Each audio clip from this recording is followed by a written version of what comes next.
If you are approaching 65, or if you are already there, I want you to stop what you are doing right now and look at me. We need to talk about Medicare. Because if you mess up this one decision, it is going to cost you for the rest of your life. I see it happen all the time. People spend decades saving, sacrificing, clipping coupons, and building up a nest egg, only to watch their retirement security get completely devoured by healthcare costs. And do you know why? It's not because they got sick. It's because they missed a deadline. They didn't understand the rules of the game.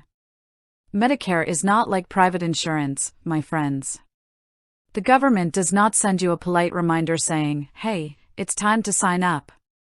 No. It is on you. If you make a mistake here, you will pay a lifetime penalty. Every single month. For the rest of your life, are you okay with that? Are you okay with throwing away your hard-earned money because you didn't pay attention? I didn't think so. So let's get down to the absolute truth about when you must enroll in Medicare. Let's start with the big number, 65. That is the magic age. But here is where the massive confusion begins. People think, oh, I'm 65, I guess I'm automatically enrolled. Wrong.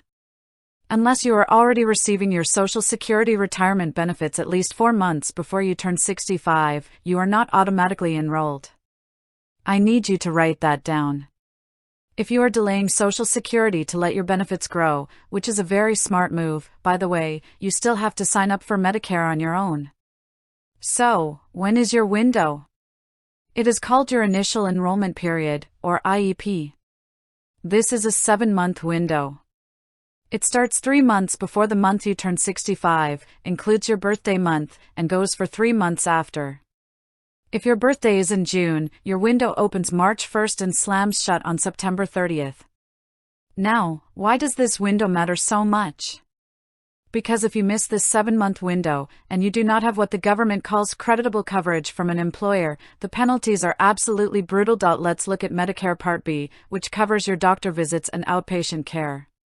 For every single 12-month period you are eligible for Part B but didn't sign up, your monthly premium goes up by 10%.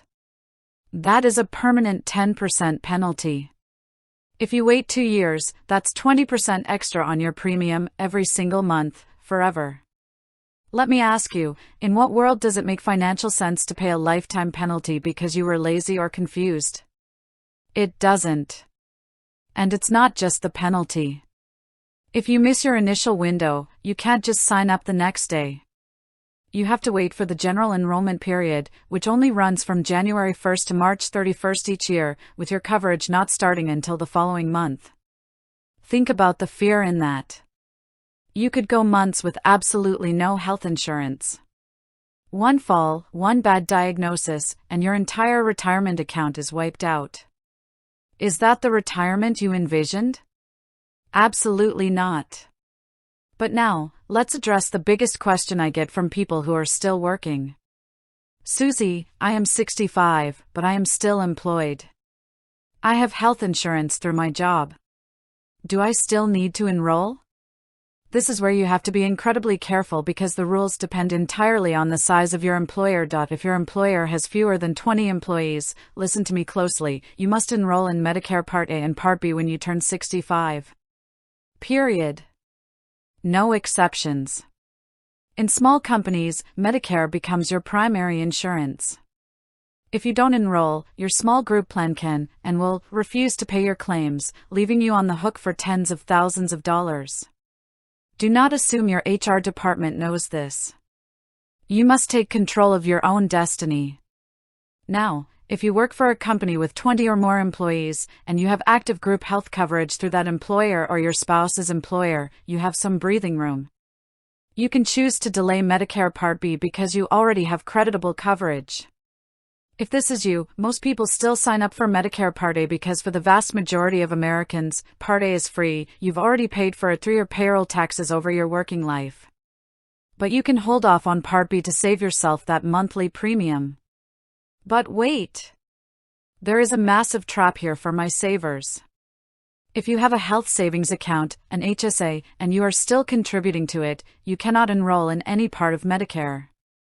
The second you sign up for Medicare Part A or Part B, you can no longer contribute to your HSA without facing tax penalties.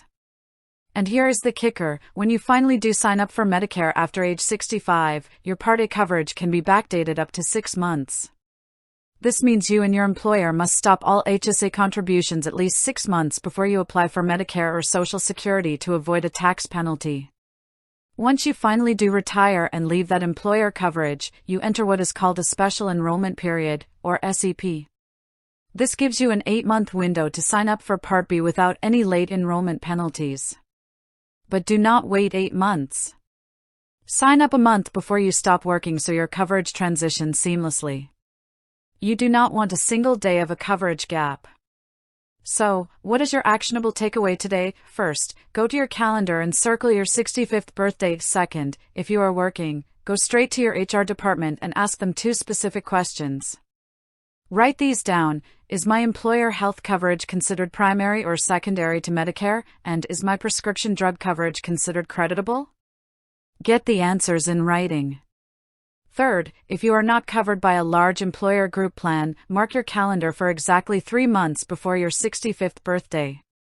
That is the day you go online to ssa.gov and apply for Medicare Parts A and B. Healthcare is the single greatest wild card in retirement. You cannot control when you get sick, but you can 100% control when you sign up for insurance. Do not let procrastination or confusion rob you of your financial freedom. Secure your Medicare, protect your money, and protect your peace of mind.